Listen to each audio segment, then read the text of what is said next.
Hi everyone, I'm Roz Ricketts. I'm from Churchill Falls and I'm the mama of Fabric Den. I am just doing a quick video to help my quilters at our quilting group here in Churchill to make face masks. So here's an example of one that I've made. This is a man size. They come in 4 different sizes. So men's, ladies, and 2 sizes for children. So we've got a children's 7 to 12-year-old and the 6 and under. 3 to 6 actually. Now these masks seem to be the best fit. I've tried the accordion folding one, but it didn't fit very well. So I've gone with this type. So this fits over your face like a dust mask. I'll show you. Okay, so you can see that it fits pretty snugly, and it also has a piece of pipe cleaner in the nose, so that it fits across your nose and you can mold it to your shape of your nose. Okay, so there you go. It's also washable, and it's recommended to wash it before you use it and also after each use.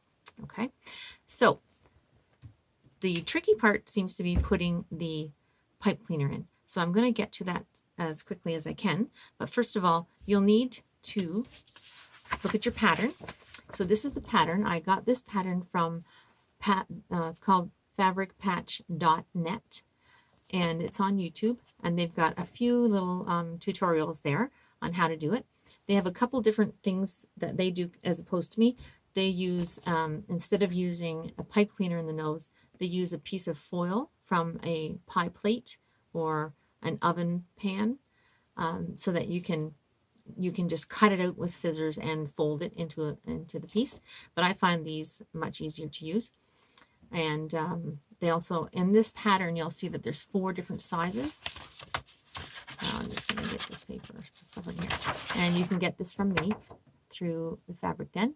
And you can also get it online. And the online address is craftpassion.com.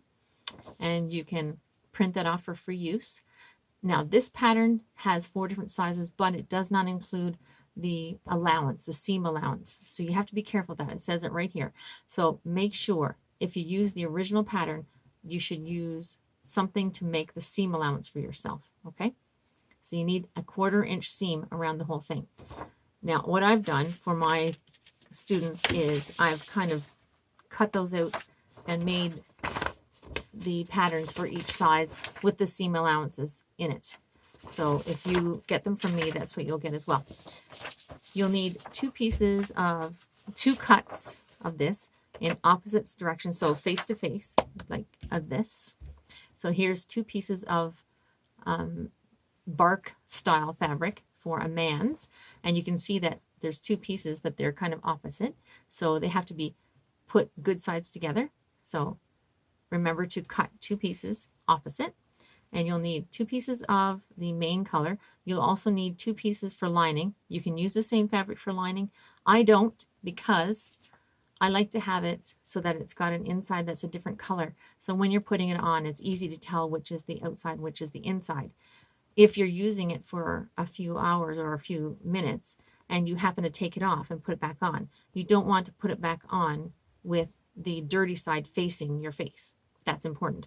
So when you take it off, if you're going to reuse it in a few moments, you would want to fold it so that the dirty side is together and your hands are washed, so that you can put it back on your face with the clean side towards your face. So it's a little tricky because you don't want to use this as something that's going to cause you to get the virus from the residue that's on it.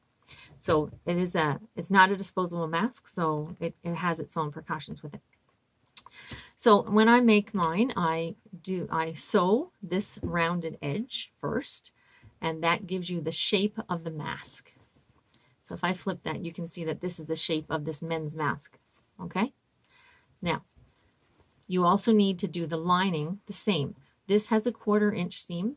When you do the lining, do it slightly deeper. So just a tiny bit deeper, because when they're together with the 2 pieces of fabric on them, so for example, here I have a kid's one. This is the outside, and so that's done good sides together. You see that's brighter on the inside. And this is the lining with the interfacing attached to it. And so it's right sides together again. Now this is a fabric that's right sides and wrong sides are the same. And once you've sewn these together, you'll need to clip the curves as you would in any sewing. There's one little trick I want to show you with this men's mask. So this one here, I'm going to put a black lining. So I'm just going to move the camera here so that you can see. Just going to pause you for a sec. Okay, so you can see here that I've got black fabric just laying here. And I've got my men's pattern that's cut out, and this has got the seam allowance on it. This is my original, so that's why it's a little banged up. And I'm going to trace with something that can write on black, which is tricky. You can use a white pencil crayon, works really well too. But this is a chalk pencil, a chalk writer. So I'm just going to go around this. So you can see that this writes pretty good. It makes a little chalk mark. So I'll just continue with this. I'll mark it out, and then I'll cut it, and I'll come back. Welcome back. So we've got, I'm just going to use this sample now. So this is the lining fabric with the interfacing. So you're going to place the interfacing on either side of the lining fabric and then sew all 4 layers together. So you're going to do the curve, a little bit deeper seam than the other seam. Now, once you get that done, you're going to clip the curves so that your curve can lay flatter on your face. So you have to cut to the sewing line, but not through the sewing line. That's really important. Okay, then you're going to open that up like so. And you'll see that now it's going to have the lining inside. And it's going to, because now we're going to put that pipe cleaner in there. Okay, so to put the pipe cleaner in, we'll take, this is 1/3 of a pipe cleaner, so 4 inches. If you measure on your mat, you can measure 4 inches, and you can cut this with regular scissors. Don't use your sewing scissors because it will take notches out of your blade. This is a piece of wire after all.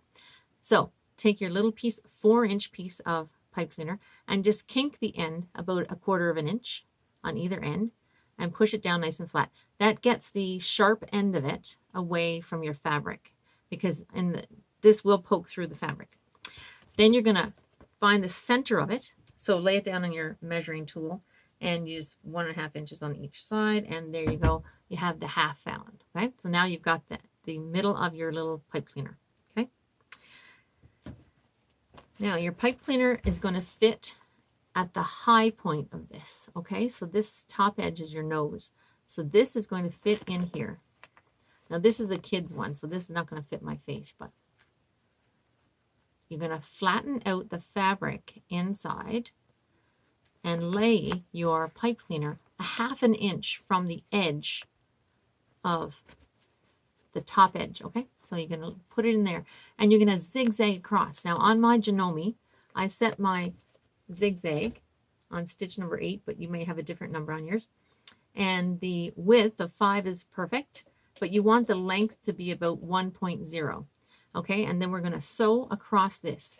So I'm going to sew starting about 1/4 inch down. I'm going to back stitch up to the end, sew all the way down, and then across the bottom to the other side. Let's see if we can do that together. I'm not sure if you can see that on here, but we'll give it a go.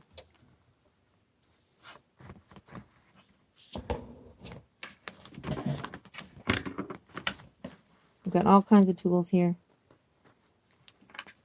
So I'm not even sure if we'll be using these masks very much, but it's nice to have one just in case. If you fly, apparently you have to wear a mask, a non-medical mask. And sometimes in certain shops and stuff, you can't be distanced far enough. So a non-medical mask is nice to have in your purse just in case. So put your your needle down. Let's see if you can see this here. Hope that's right. And we're going to reverse first. And then go forward. And so we're about 1/2 inch away from the top edge of the mask. Go to the center. Make sure you reposition a little bit because now you're going through this hump of a seam. Okay. And then continue.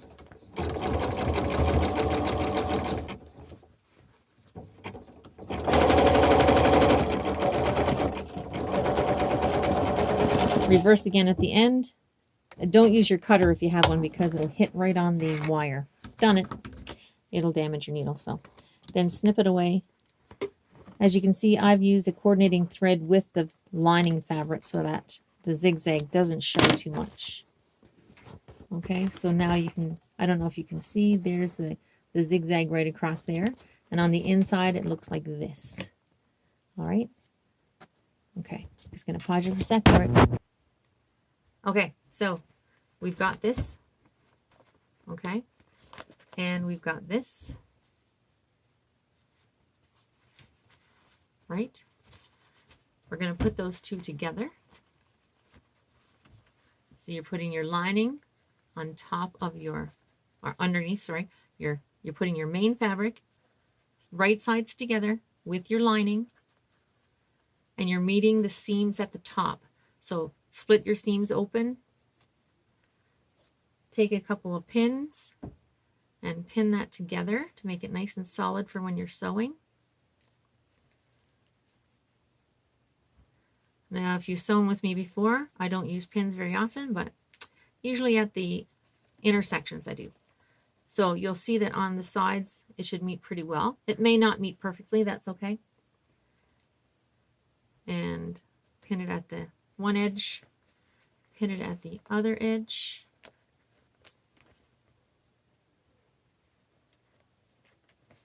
So now we're going to sew. I'm going to leave it inside out like such, and I'm going to sew across here all the way along and a quarter inch seam, and also along here a quarter inch. So both long edges. Okay, this at the ends are going to be left open until we turn it.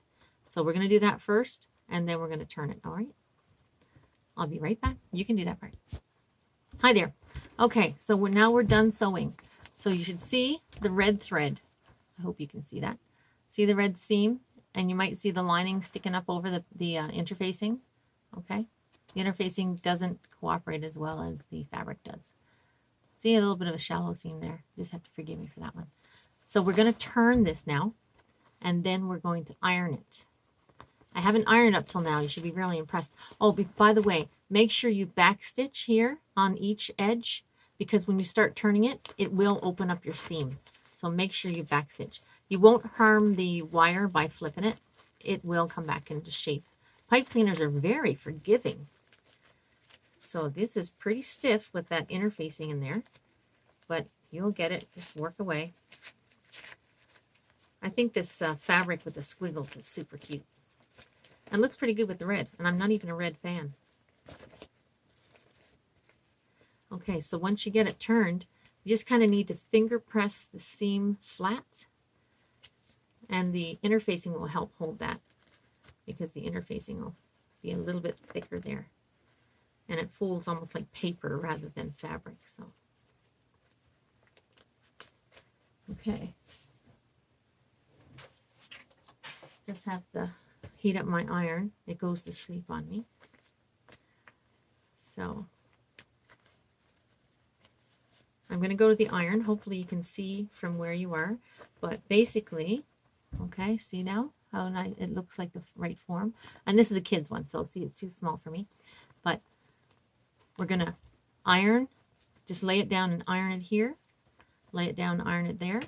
Then we're going to fold these ends in like so, like that. See that? And we're going to iron that as well. That'll be ready for the elastic then. So you can watch from there.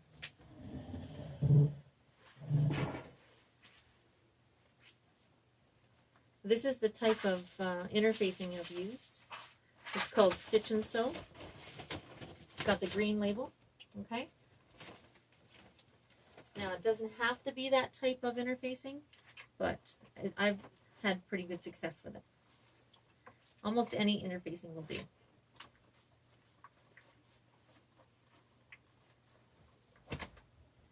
The thicker it is, the tougher it is to breathe through. So now we're going to just fold that down inside.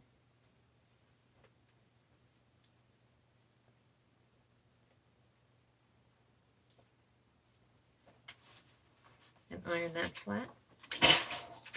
Love steam. Works so nicely.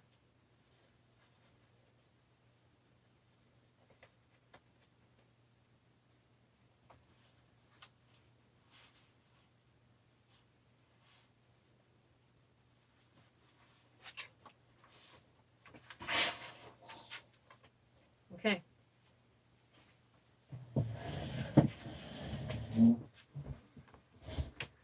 So there we go. It's all ready now for the elastic. So the elastic, we're going to, now the size I've chosen for this child's one is 5.5 inches. I have different sizes that I use. Men's, I use 7. Ladies / teenagers, I use 6.5. 5.5 for the big kids and 5 for the little kids. Or didn't I say 5.5? Anyway, you know what I mean. 1/2 inch difference between sizes. So then we're going to tuck that in there. I'm going to sew over that. And you want to sew, about 3 across. Okay, so I sew down, and then when I get close, I tuck this end in and sew across there, and then turn it around and sew back again. So I've got at least 3 stitches, 3 layers of stitching across each end, and then 2 layers on the sides. This is going to be washed quite a bit, so you want the elastic to be in there nice and sturdy. So once that's done, it's going to look like this. Now this one has black, but that's okay, same thing. And so that's what it looks like once it's all sewn. I probably see the stitches on the side, that it's lots of stitching on the, and I've used, now this one here, you can see where the stitching across the nose piece was because I used an opposite color.